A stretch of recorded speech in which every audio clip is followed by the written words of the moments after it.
Hello students, welcome to knowledge YouTube maths. आज हम solve करने जा रहे हैं class 10 RS Agarwal new edition chapter 3 pair of linear equations in two variables exercise 3D से question number 29, 30 and 31।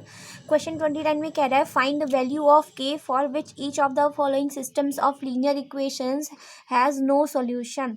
जहाँ equations आपको दिया है 3x minus y minus 5 is equal to 0 and 6x minus 2y plus k is equal to 0 where k is not equal to 0। So सबसे पहले हमारी जो equations दी हैं इन्हें हम स्टैंडर्ड इक्वेशन से कंपेयर कर लेते हैं। तो हमारी स्टैंडर्ड इक्वेशन होती है a1x plus b1y plus c1 is equal to 0 and a2x plus b2y plus c2 is equal to 0। तो यहाँ पर भी हम इसको कर लेते हैं उसी के अकॉर्डिंग। तो ये हो जाएगा हमारा 3x। जो ये इक्वेशन है हमारी, ये तो ऑलरेडी हमारी जो है स्टैंडर्ड फॉर्म में ही है। जो ये हमारा फॉर्मेट होता है उसी फॉर्मेट में ही है। सो यहाँ पर जो हमने इक्वेशंस लिखी है इससे कंपेयर कर लेते हैं और a1 b1 और c1 और a2 b2 c2 की वैल्यूज़ निकाल लेते हैं। सो यहाँ पर सबसे पहली वाली इक्वेशन की कंपेयर हम इस वाली इक्वेशन से करेंगे। जो x का कोफिशिएंट होगा वो a1 की वैल्यू देगा, जो y का कोफिशिएंट होगा वो b1 की वैल्यू देगा और जो कांस्टेंट होगा वो c1 की। सेम ऐसे ही सेकेंड वाली इक्वेशन के लिए भी हम अप्लाई करेंगे। तो यहाँ से a1 की वैल्यू आ जाएगी हमारी 3 और b1 की वैल्यू आ जाएगी -1 और c1 की वैल्यू आ जाएगी -5। सिमिलरली a2 की वैल्यू आ जाएगी 6 और b2 की वैल्यू आ जाएगी -2 एंड c2 की वैल्यू आ जाएगी हमारी k। हमसे क्वेश्चन में कह रहा है find the value of k। हमें k की वैल्यू फाइंड करनी है, जिसके लिए जो इक्वेशन है वो कैसे है, नो सॉल्यूशन है। सो नो सॉल्यूशन की कंडीशन क्या लिखनी होती है, उससे पहले हम लिख लेते हैं फॉर नो सॉल्यूशन। जब भी इक्वेशन में कोई सॉल्यूशन नहीं आता उसकी कंडीशन होती है कि जो a1 अपॉन a2 का रेशियो है वो इक्वल होता है b1 अपॉन b2 के, but is not equal to होता है c1 अपॉन c2 के। सो स्टूडेंट्स उसके अकॉर्डिंग यहाँ पे हम लिखेंगे, यानी a1 की वैल्यू हो जाएगी 3, a2 की वैल्यू हो जाएगी 6 इज इक्वल टू b1 की वैल्यू -1, b2 की वैल्यू -2 is not equal to -5 upon में k। तो माइनस से माइनस कैंसिल, 3 2 ज़ा 6 that is 1/2 is equal to 1/2 is not equal to -5/k।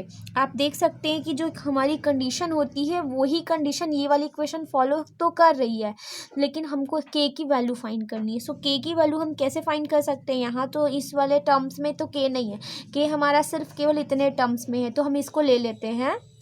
So therefore ये हो जाएगा हमारा 1/2 is not equal to -5 upon k. अब -5 का 2 से क्रॉस मल्टीप्लाई होगा, k का 1 से मल्टीप्लाई होगा, so k is not equal to -10 आ जाएगा। 5 2 ज़ा 10। इसका मतलब है कि k की वैल्यू -10 को छोड़ के, जहाँ पर -10 के इक्वल नहीं होनी चाहिए उसको छोड़ के बाकी सभी इक्वेशंस के लिए जो गिवन इक्वेशन है उसके नो सोल्यूशन होंगे। सो देयरफॉर यहाँ पर हम लिख लेते हैं hence the given system of equation will have no solution when k is not equal to -10। so k is not equal to -10 के अलावा सारे जो सिस्टम होंगे वो हमारे ये नो सोल्यूशन देंगे। सो ये हमारा आंसर हो जाएगा। तो चलिए नेक्स्ट क्वेश्चन नंबर 30 को भी सॉल्व कर लेते हैं। क्वेश्चन 30 में कह रहा है find the value of k for which each of the following systems of linear equations has no solution when kx plus 3y is equal to k minus 3 and 12x plus ky is equal to k। तो हमारी जो equation है सबसे पहले इसको standard equation से compare कर लेते हैं। a1x plus b1y plus c1 is equal to 0 and a2x plus b2y plus c2 is equal to 0। पर ये जो इक्वेशन है इसमें हमारा c1 c2 वाला टर्म्स जो है वो इधर साइड में, तो इसको भी इधर ले लेते हैं। सो ये हो जाएगा हमारा kx प्लस 3y और माइनस पूरा कॉमन लेके हम इधर कर लेते हैं ब्रैकेट के साथ में, इज इक्वल टू 0 एंड दूसरा इक्वेशन है 12x प्लस ky और ये हो जाएगा हमारा -k इज इक्वल टू 0। सो अब हम कंपेयर करेंगे इससे ना, तो हमारी a1 b1 c1 और a2 b2 c2 की वैल्यूज़ आ जाएंगी। तो इसके अकॉर्डिंग यहाँ से a1 क्या हो जाएगा, x का कोफिशिएंट है k, b1 क्या हो जाएगा, y का कोफिशिएंट हो जाएगा 3 और c1 क्या हो जाएगा, constant term minus in bracket k -3। a2 हो जाएगा हमारा 12 और b2 हो जाएगा हमारा k और c2 हो गया -k। अब हम क्या करेंगे, हमसे कहा है इक्वेशन में हमें k की वैल्यू फाइंड करनी है, जिसके लिए गिवन इक्वेशन नो सोल्यूशन दे रहा है। सो फॉर नो सोल्यूशन की कंडीशन क्या होती है वो लिख लेते हैं।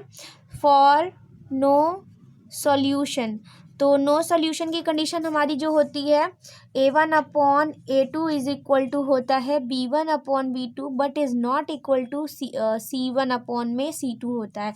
तो A1 और A1 कितना है हमारा K है, A2 कितना है हमारा 12 है, इज इक्वल टू B1 कितना है हमारा 3 है, B2 कितना है हमारा K है, is not equal to C1 कितना हमारा यहाँ पे -K-3 है और C2 कितना हमारा माइनस में K है। माइनस से माइनस कैंसिल हो गया।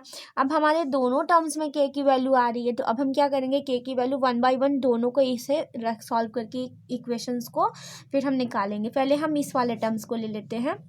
सो यहाँ ले लेते हैं K/12 इज इक्वल टू 3 में K को हम क्रॉस मल्टीप्लाई करेंगे तो ये हो जाएगा K का square is equal to 12 into 3।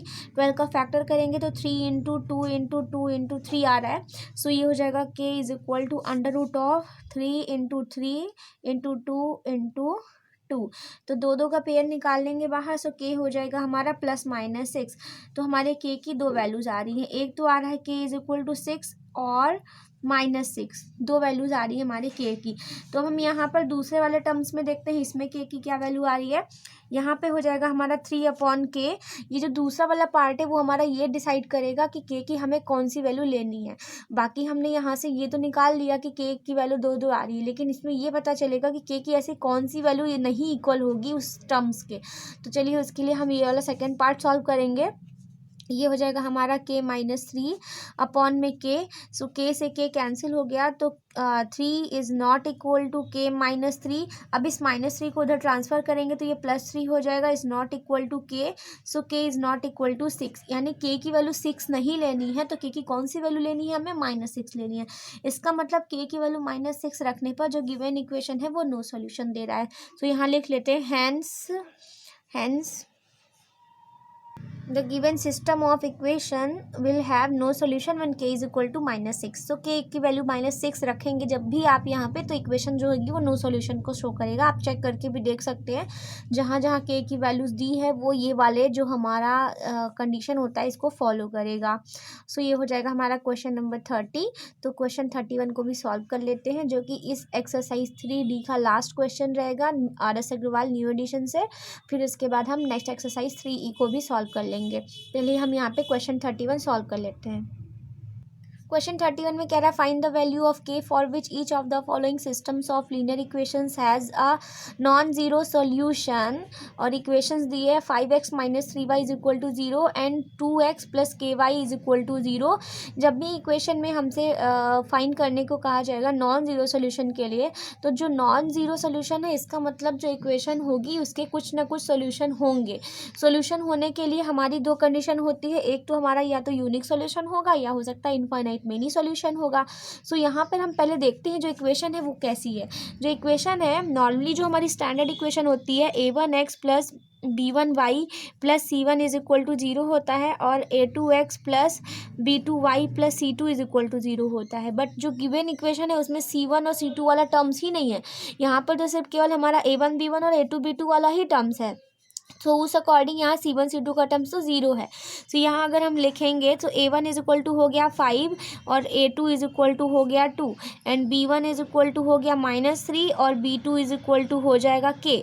तो आप देख सकते हैं स्टूडेंट्स यहाँ पर हमारा केवल यही वाला टर्म्स है। तो नॉन ज़ीरो सोल्यूशन की कंडीशन में हमारा जो है यहाँ पर हम इनफाइनाइट मेनी सोल्यूशन रख लेते हैं। जो उसकी कंडीशन होती है ना इनफाइनाइट मेनी सोल्यूशन वाली, वो ही रख लेंगे। तो उसमें लेकिन C1/C2 भी होता है नॉर्मली। तो हम यहाँ पर नॉन ज़ीरो के लिए सिर्फ A1/A2 is equal to B1/B2 लेते हैं। ये आप याद रखिएगा कि नॉन ज़ीरो के लिए सिर्फ वही लिया जाता है।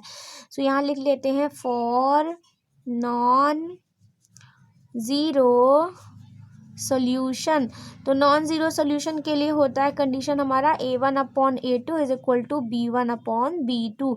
सो A1 हो गया हमारा 5, A2 हो गया हमारा 2, B1 हो जाएगा -3 और B2 हो जाएगा K। क्रॉस मल्टीप्लाई करेंगे 3 2 ज़ा 6 हो जाएगा। ये हो जाएगा 5K is equal to -6 and K is equal to -6/5। तो ये वाली जो वैल्यू है वही हमारी क्या है, नॉन ज़ीरो सोल्यूशन दे रही है और यही हमारी K की वैल्यू हो जाएगी। सो हम यहाँ लिख लेते हैं hence the given system of equation will have non-zero solution when k is equal to -6/5 and this is your answer. So ये था क्वेश्चन नंबर 31. आई होप आपको समझ में आ गया होगा. इस वीडियो में बस इतना ही. तो वीडियो को लाइक कर दीजिएगा, चैनल को सब्सक्राइब कर दीजिएगा. Thank you so much for watching.